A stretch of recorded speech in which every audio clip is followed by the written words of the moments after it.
everyone. Thanks for reading my article in this month's issue of Shutter Magazine. This month I go a little bit more on the personal side of being an assistant, and it's not really even about being an assistant anymore. Family and Portrait Month hit at an interesting time for us because we came back from a trip, a 30-day trip overseas, where we came back and we basically had to revamp our entire design team. So I talk a lot about finding the right people for your team, and that goes into building a family.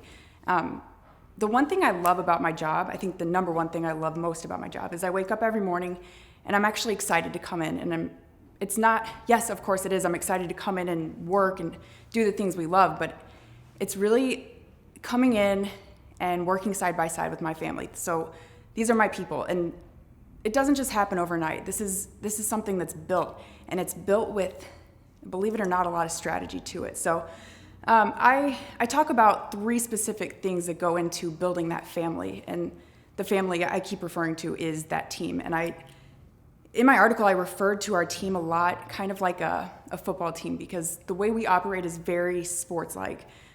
Sal is our quarterback, and our quarterback is always the one calling the shots, for lack of better words, but he sets the flags for us.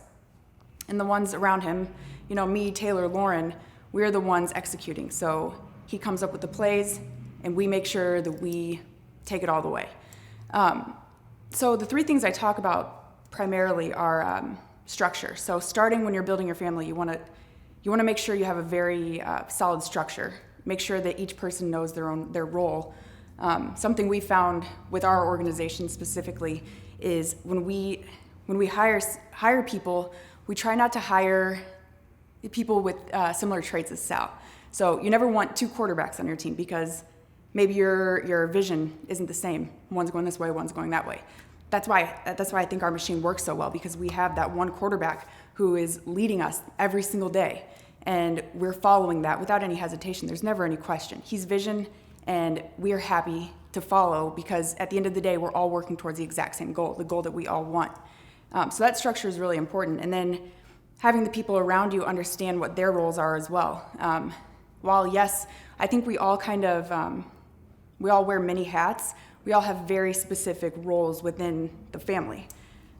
So with that, I go into strengths and weaknesses, and that's something I know Sal's talked about a lot, where we took the Gallup Strengths Finder test, and that's where you find your top 5 traits and your bottom 5 traits. And this is something that he did at Microsoft, and they get you to a point where you're managing, if you're a CEO, you're managing your team to their weaknesses.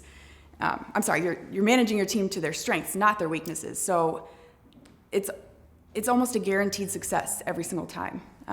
And not only managing, but I think the way you deal with each other throughout your family, your team, knowing each other's strengths and weaknesses, and it'll change your expectations and your perception of each other. Next up, I talk about honesty and respect, and it's a huge thing. I talk about, what's worse than having somebody continually telling you no. For us, what's worse than that is a team around you just constantly being like, yeah, good job, I love that idea.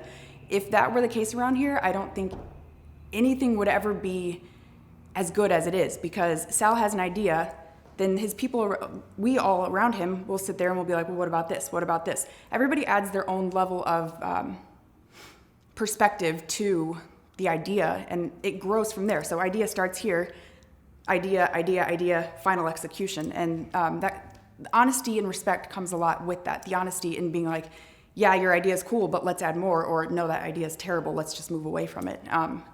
The respect part of it, I think, plays on more of the emotional side, and it's respecting each other as people, and knowing each other's boundaries, and at the end of the day, you want to work together, and if you don't respect each other, I think it's impossible to work together. So I hope you got a lot out of this article. I think it was I dug a lot more into like I said, the personal side of what we do. So I hope you enjoy, and I'll talk to you guys next month.